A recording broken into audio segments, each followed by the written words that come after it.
오늘 은혜 받으실 말씀은 시편 52편입니다.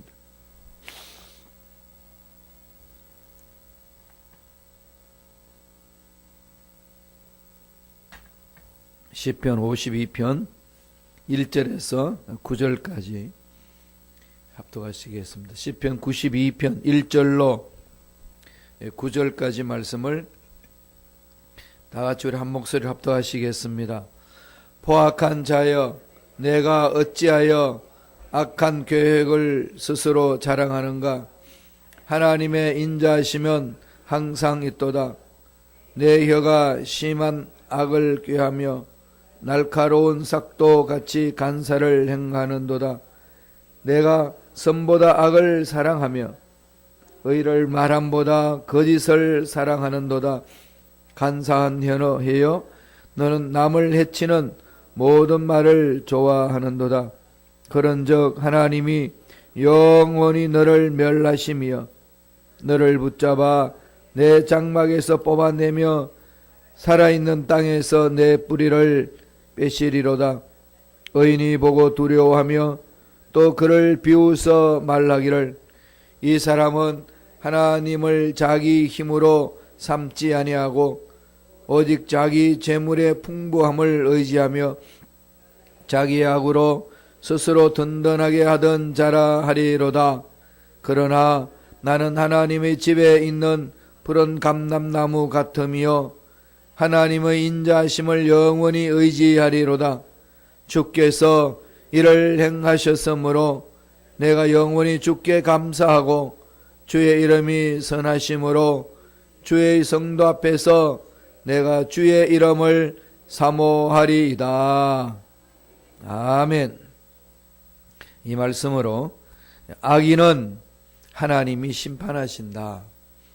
악인은 하나님이 심판하신다라는 제목으로 은혜 말씀을 나누겠습니다. 이 시편 52편을 보면은 다윗의 마스길이라는 말로 시작합니다. 그래서 설명해 놓죠. 마스길은 뜻은 뭐라고 그랬나요? 교훈이라고 그랬죠. 교훈. 마스길은 교훈 이런 뜻이 있습니다. 다윗의 교훈이다 그렇게 되어 있죠. 그러니까 다윗이 당한 어려운 상황을 시로 이렇게 엎조립니다. 다윗의 어려운 상황을 시로 엎조리면서 하나님을 찬양합니다. 그 찬양하는 속에 하나님께서 주시는 교훈이 있다는 거죠.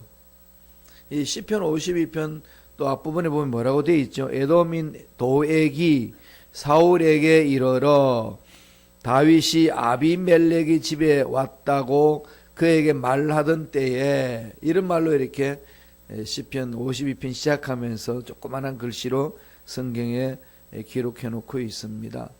이것은 사무엘상 21장과 22장에 나오는 내용을 시로 표현한 겁니다. 그 당시 사울의 왕의 신하가 있었는데 그 신하 이름이 도액입니다. 도액. 이 도액은 사울을 따르는 사람이고 이 사울의 마음에 들려고 노력한 사람이에요. 그 당시 사울이 왕이었으니까 왕의 마음에 들면은 벼슬 자리가 올라가지 않겠습니까? 그래서 자기가 제2의 2인자로 되려고 사울이 미워하고 사울이 싫어하는 다윗을 죽이면은 자기가 제2인자의 자리에 앉을 수 있다는 생각 속에 사울에게 충성을 합니다. 그러니까 언제든지 다윗이 돌아다닐 때에 쫓아다니는 거죠. 어디에 있고 어떤 상황이 있는지 쫓아다니면서 다 보고를 이렇게 합니다. 다윗이 한 번은 너무 배가 고파가지고 제사장인 아비멜렉 집으로 갑니다. 아비멜렉 집으로 갔는데 거기에 제사 드리고 남은 떡들을 이렇게 나눠 줍니다. 그는 다윗이 그것을 먹고 피신해요. 거기 있는 이제 다윗을 따르는 사람들과 함께 배를 채웁니다. 자, 그러한 모습을 이 도액이 다 보고 나중에 사울 왕한테 보고합니다. 사울한테 보고하니까 사울이 너무 화가 난 거죠. 아비멜렉 제사장은 이게 나를 섬겨야지 왜 다윗을 섬겨? 이러면서 도액에게 명령을 합니다. 다 죽여버리라고. 그래서 아비멜렉과 함께 그 제사장들을 다 죽여버렸습니다. 몇 명을 죽여버렸냐면 85명입니다. 85명을 단칼에 다 죽여버립니다. 인정사정 없이 죽인 거죠. 아비멜렉이 사울 왕을 제대로 섬기지 않고 자기가 죽이려고 했던 다윗을 섬겼다는 이유로 아비멜렉뿐만 아니라 그 제사장 그룹을 다 죽여버리라는 겁니다. 하나님께 그런 큰 죄악을 범했습니다. 이런 가운데 다윗이 너무 위급함을 느껴가지고 블레셋으로 도망가죠. 블레셋은 여러 부족이 있습니다. 그런 부족 중에 한 부족의 왕인 가드 왕 앞으로 갑니다. 가드 왕 앞 가니까 그 블레셋 사람들이 다 알아봐요. 다윗을. 왜 알아볼까요? 골리앗을 죽였잖아요.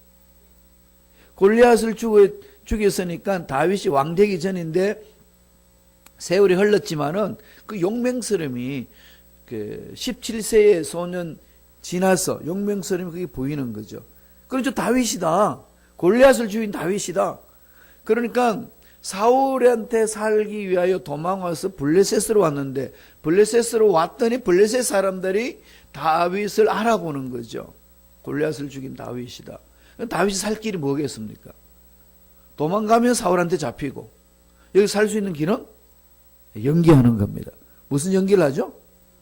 미친 채 하는 거죠. 얼마나 연기를 잘했는지 다 속습니다. 까만 눈동자가 없고 눈에는 입에는 침을 질질 흘리고 그리고 손은 뜹니다. 그랬더니 가드왕이 보니 야, 저 미친 애를 왜 들고 왔냐. 그냥 살도록 놔두라고. 옛날에는 용맹스러운가 본데 저 미친 그런 애를 건드리지 마라. 그렇게 해서 피신해서 살고 있던 그때에 지은 시가의 시편 52편입니다. 다윗이 얼마나 분하겠어요. 죄진 하나도 없고 이스라엘 나라를 올바로 세우겠다고 몸부림쳤던 사울 왕의 장군으로 이제 커나가고 있는 중에 골리앗을 죽인 나머지 모든 백성들이 다윗을 따르니까 그게 너무 시기심이 일어나고 다윗이 나중에 자기 왕권을 도전해 올까 봐 두려워서 미리 싹을 자르기 위하여 그렇게 다윗을 죽이려고 했습니다. 그럼 다윗은 그냥 하나님 뜻대로 살겠다고 몸부림치다가 당한 상황이에요. 그때에 다윗 마음은 한이 생기지 않겠어요? 이거 두고 보자. 내 사울 내가 때가 되면 내가 너를 손봐줄게. 충분히 이룰 수 있는 게 인간의 마음입니다. 그것도 세상 사람들은 거기가 그렇게 대부분 살고, 근데 다윗은 그렇게 하지 않습니다. 오늘 제목처럼 악인은 하나님이 다스려 주십니다. 이 고백이었어요. 그게 다윗의 신앙입니다. 사울은 그것을 모르지만 하나님은 알고 계시는 거죠. 다윗이 하나님을 신뢰하고 하나님이 어려운 상황을 풀어주신다는 믿음을 갖고 하나님을 따라다닌다는 사실을 하나님이 알고 계십니다. 하나님이 다윗을 보호하시는 거죠. 하나님이 다윗을 보호하시니까 하나님으로부터 보호받는 다윗을 죽이려고 사울이 달려드니까 사울이 이겨낼 수 있겠어요? 사울이 그걸 모르는 거죠. 이게 이제 신앙인들과 신앙인이 아닌 사람이 갖는 특권입니다. 차이점이고. 그게 뭔가 하면은 예수 믿는 사람은 하나님이 보호해 주시는 확신이 있기 때문에 아무리 예수 믿지 않는 사람들이 그 사람을 모함하고 죽이려고 난리를 쳐도 하나님을 신뢰하는 사람은 건드릴 수 없다는 거예요. 이러한 것을 다윗이 고백하는 겁니다. 여기에 우리 담대함이 있는 거 아니겠어요? 하나님은 어떻게 일을 이루시나요? 다윗에게 확신을 줍니다. 첫째로 포악한 자를 따르지 말라는 겁니다. 포악한 자가 힘 있고 권세가 있고 물질이 있어서 천하를 통일하는 것처럼 뛰어든다 할지라도 도액처럼 그렇게 따라가지 말라는 겁니다. 그 부분을 오늘 제일 먼저 말씀을 통해서 이야기하고 있습니다. 1절을 볼까요? 시편 52편 1절입니다. 다 같이 한 목소리 천천히 읽겠습니다. 포악한 자여 내가 어찌하여 악한 계획을 스스로 자랑하는가? 하나님의 인자심은 항상 있도다. 여기서 포악한 자 이 말은 이 다윗의 모든 행태를 사울에게 보고했던 도액에 대해서 설명하는 겁니다. 도액 같은 사람이에요. 다윗을 죽이기 위하여 모함하는 사람, 도액. 이런 사람을 포악한 자 그렇게 명합니다. 그 당시 도액이 있었듯이 오늘날에도 도액 같은 사람들이 많이 있습니다. 이럴 때 두려워하지 말라는 거예요. 인간이 생각을 했을 때에 저 인간이 나를 괴롭히니까 너무 내가 고통을 당하고 괴로움을 당했구나. 이런 생각해서 떨면 안 된다는 겁니다. 왜 그러죠? 하나님이 포악한 자를 손봐주시기 때문에. 이러한 부분 흔들리지 말라고 이야기를 합니다. 포악한 자. 다른 사람 앞에서 자기 자신을 드러내고 힘이 있다는 것을 자랑하고 하나님을 두려워하지 않는 사람을 말합니다. 구약 성경을 보면은요, 원어적으로 포악한 자 누구냐 했을 때에 여호수아가 여리고성을 공격하러 갈 때 여리고성에서 이스라엘 백성을 괴롭히는 자를 포악한 자 그렇게 표현해 놓고 또 구체적으로 아이성 사람들을 포악한 자 그렇게 이야기를 합니다. 다윗이 골리앗을 죽일 때에 골리앗을 표현할 때도 포악한 자 원어는 그렇게 되어 있습니다. 같은 의미예요. 그러니까 하나님의 뜻을 따르지 않고 하나님을 사랑하는 자를 대적하는 자를 성경은 포악한 자다. 그 자들이 아무리 힘이 있고 세계를 뒤흔드는 것처럼 느껴도 그것 때문에 우리가 망하지 않는다. 이걸 심어주고 있습니다. 악한 계획을요 스스로 자랑합니다. 그들은 스스로 자랑하지만은 하나님 다 흔들어 버린다는 거죠. 2절 볼래요? 2절 보면은 악한 자의 특징이 있습니다. 포악한 자. 내 혀가 심한 악을 꾀하여 날카로운 삭도같이 간사를 행하도다. 예, 혀가 날카로운 칼 같다는 거죠. 사람을 공격하는. 그래서 여러분, 포악한 자들은요, 말로 공격합니다. 이 말로 공격해 오는데 그 말 때문에 마음이 너무 상처받아가지고 주저앉으면 안 된다는 거예요. 포악한 자에 대해서 그렇게 너무 마음 두지 말라는 거죠. 그냥 빨리 잘라버리라는 겁니다. 그런 말들은.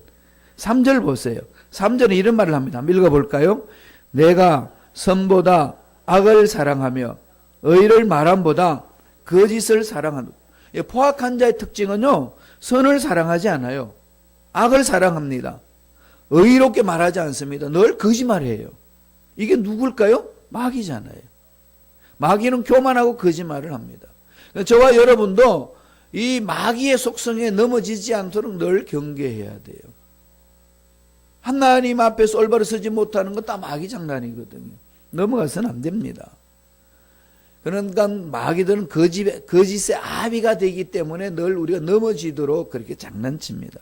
근데 이런 말 듣고 너무 그냥 밤새도록 그 말을 묵상하고 괴로워하고 있으면 안 된다는 거죠. 그런 말을 잘라버려라. 하나님 그렇게 분별할 수 있는 능력을 우리에게 허락하여 주옵소서. 기도해야 되는 거죠. 7절 볼까요? 7절 보면은 어떤 자인지를 정확히 보여주면 다 읽겠습니다. 이 사람은 하나님을 자기 힘으로 삼지 아니하고 오직 자기 재물의 풍부함을 의지하며 자기의 악으로 스스로 든든하게 하던 자라 하리로다. 하나님을 믿으려면 내 주먹을 믿어라. 이렇게 이야기하잖아요. 내가 가지고 있는 돈을 믿는 게 낫지 무슨 하나님 믿느냐 이러면서 떵떵거리는 거짓된 사람을 성서는 포악한 자다. 이런 포악한 자를 말에 흔들리지 않는다는 겁니다. 흔들리지 않아야 된다는 겁니다. 이런 사람들은요, 하나님 무수할 줄 모르기 때문에 하나님 믿는 사람들을 늘 대적하고 넘어지게 하고 함정에 빠뜨린다는 겁니다. 그걸 먼저 마음판에 세게 있어요. 그러한 악한 무리들이 교회에 들어와서도 하나님의 사랑하는 자녀들을 흔들 수 있습니다. 분별하셔야 됩니다. 말세 때는요, 정말 분별하셔야 됩니다. 두 번째로, 다윗은 어떤 것을 고백하나요? 포악한 자를 하나님께 맡겨라. 그 말을 따르지 않는 것이 첫 번째라면 두 번째로는 포악한 자들을 하나님께 맡겨라. 이건 신약 성경에도 사도 바울이 로마 교인들한테 이야기하지 않습니까? 선은 악을 이긴다. 이건 하나님이 선포하신 명제예요. 역사 속에요, 악에게 선이 진 적은 없습니다. 그 순간이 지는 것 같지만은 마침내 선이 악을 이깁니다. 그렇잖아요. 히틀러가 그냥 유대인들 다 죽여버리려고 해서 600만 명을 학살했습니다. 600만 명. 여러분 상상하겠어요? 그래서 독일 뉴욕에 있는 다크라는 지역에 가게 되면요, 거기도 수용소였거든요. 냄새 나요. 아직까지도. 저희들이 비가 추적추적 올 때 내려갔는데요, 그 캑캑 냄새가 납니다. 가스실에 들어가고 그 침대 2층 침대를 해가지고 완전히 그냥 이 짐짝처럼 넣는 그런 침대예요. 그냥 보통 침대가 아니에요. 그냥 짐짝처럼. 그런데 그대로 다 보존해 놓거든요. 아우슈비츠는, 폴란드인 아우슈비츠는 더 그냥 큽니다. 그 냄새는. 그렇게 유대인들을 학살하려고 600만 명을 죽이고 다 멸종해보려고 했지만 지금 어떤가요? 그렇게 죽이려고 했던 히틀러는 사라져버리고 그 유대인들은 지금도 살아있습니다. 이 악한 자들이 계속해서 번창하고 번성하고 이 지구촌을 뒤흔들지는 못한다는 겁니다. 성서는 그걸 증언하는 거죠. 포악한 자를 하나님께 맡겨라. 괴롭히고 힘들게 하고 어렵게 하고 길을 막게 하고 그런 악한 무리들이 있지 않습니까? 하나님께 자꾸 맡기셔야 돼요. 5절을 볼까요? 하나님 이렇게 해주시긴다 약속합니다. 다 같이 한 목소리 읽습니다. 그런즉 하나님이 영원히 너를 멸하시며 너를 붙잡아 내 장막에서 뽑아내며 살아있는 땅에서 내 뿌리를 빼시리로다. 뽑아버린다는 거죠. 하나님이 뽑아버리는데 안 뽑힐 인간이 있겠어요? 악한 무리들 멸해 주시고요, 장막에서 뽑아버리고 땅에서 뿌리를 빼버리십니다. 하나님이 약속하신 말씀이기 때문에 하나님의 자녀들은 이 말씀에 순종하고 나아갈 때에 하나님의 은혜 안에서 보호를 받을 수 있다는 거죠. 아무리 시대가 악해서 더 힘들고 어렵고 환난의 연속이 지어진다 할지라도 하나님을 신뢰하는 자들은, 하나님만을 믿고 따라가는 자는 하나님이 보호해 주신다 라는 것이 성서의 증언입니다. 마태복음 24장에도 그렇게 말씀하고 있고 요한계시록에도 그렇게 말씀하고 있습니다. 말세는요, 세상이 더 악해집니다. 이미 우리는 그걸 분별하며 사셔야 돼요. 옛날에 화려했던, 옛날에 풍성했던 세상하고는 이제는 멉니다. 역사 수레바퀴가 돌고 있기 때문에, 주님 오심을 기다리고 있기 때문에, 그 주님의 오심을 기다리는 이 세상은 악의 무리들이 난리를 칩니다. 왜? 다 멸망받아야 되니까. 그런 상황 속에 우리가 지금 살고 있어요. 이럴 때는 시대 흘러가는 것을 잘 분별하시고 늘 만판에 새겨야 되죠. 아무리 시대가 악해도 하나님을 신뢰하는 자는 하나님이 보호해 주십니다. 이 고백이 내 속에 있어야 된다는 겁니다. 오늘 말씀도 그러잖아요. 너를 멸하시며, 이건 도액 같은 자들이거든요. 적그리스도를 말하는 겁니다. 아무리 난리를 치고 정치적으로, 경제적으로, 문화적으로 하나님의 자녀들을 괴롭힌다 할지라도 너를 멸하며 너를 붙잡아 내 장막에서 뽑아내고 살아있는 땅에서 내 뿌리를 빼시리라. 정의는 바로 선다는 거죠.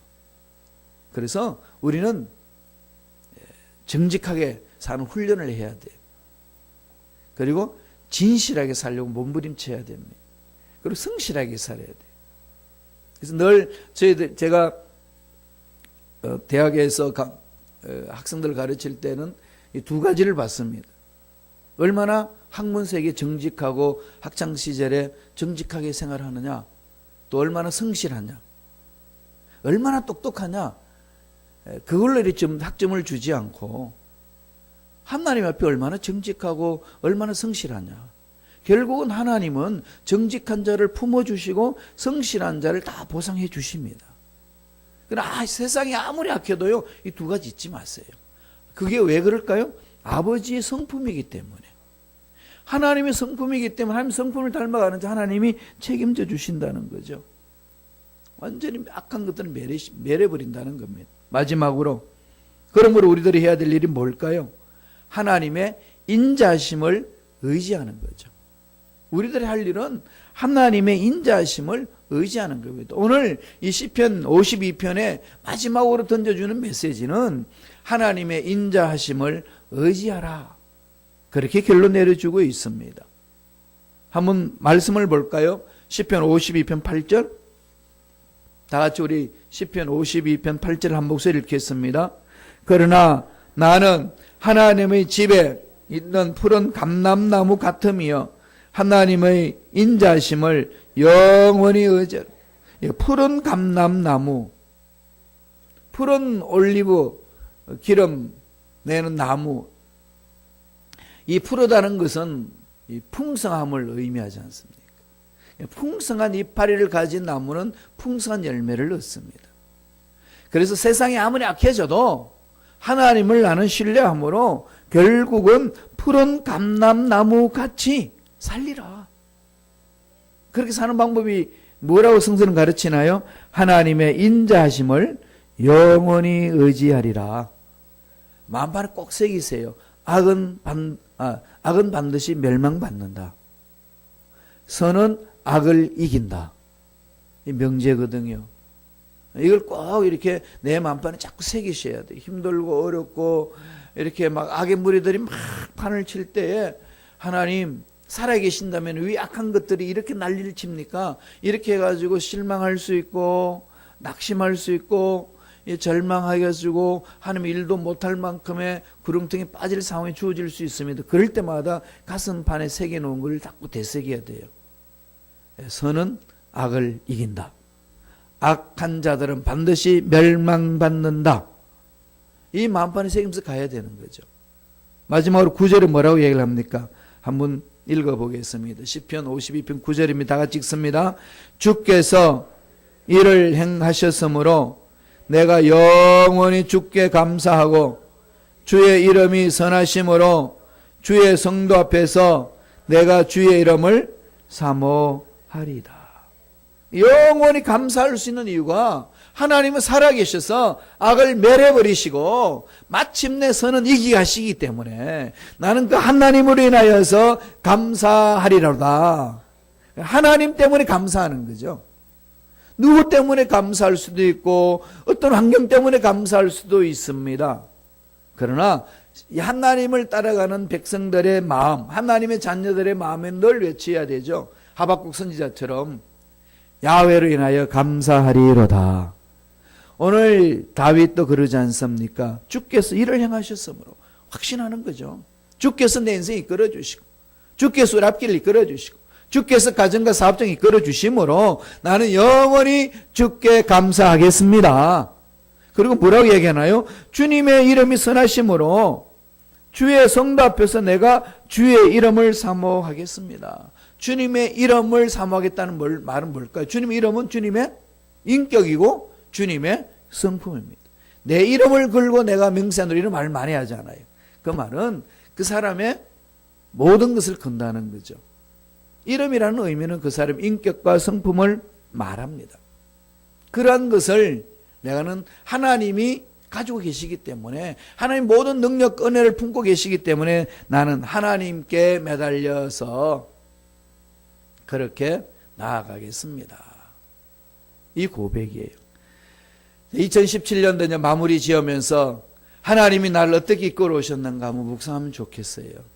에베네셀의 하나님, 그죠? 여기까지 올 수 있도록 인도하신 하나님의 은혜.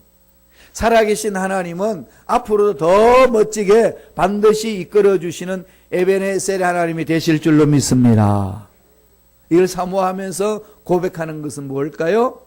하나님으로 인하여 감사합니다. 그 감사가 넘쳐나는 2017년을 마무리 짓는 저와 여러분 되시기를 축원드립니다. 기도하겠습니다. 하나님 아버지 감사와 찬양을 드립니다. 오늘도 우리에게 귀한 생명을 주셔서 세상이 아무리 악해도 선이신 하나님께서 악을 멸해버리고 선한 삶을 사는 자들이 승리케 하신다는 말씀을 우리가 받을 수 있도록 은혜를 주시니 감사와 찬양을 드리옵나이다. 날마다 말씀 위에 서게 하셔서 마침내 선은 악을 이긴다. 마침내 하나님께서 악을 멸해버리신다. 이 명제를 가슴판에 새기며 당당하게 이 세상에서 힘있게 살아가는 우리 모두가 되게 축복하여 주옵소서. 예수 이름으로 명하노니 하나님의 자녀들을 괴롭히는 모든 감의 세력들은 떠나갈지어다. 세상 일에 분주하고 세상 문제가 너무 커서 그것 때문에 하나님의 말씀도 읽지도 못하고 듣지도 못하게 우리의 마음의 문을 문제에 집중하도록 닫아버리는 마귀들은 떠나갈지어다.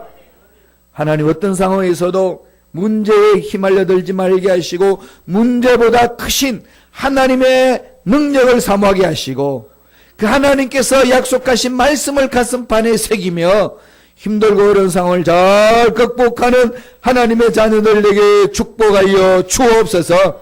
예수 이름으로 매노니 머리부터 발까지 모든 육체의 질병은 깨끗하게 나물려버릴지어다. 암세포는 떠나갈지어다.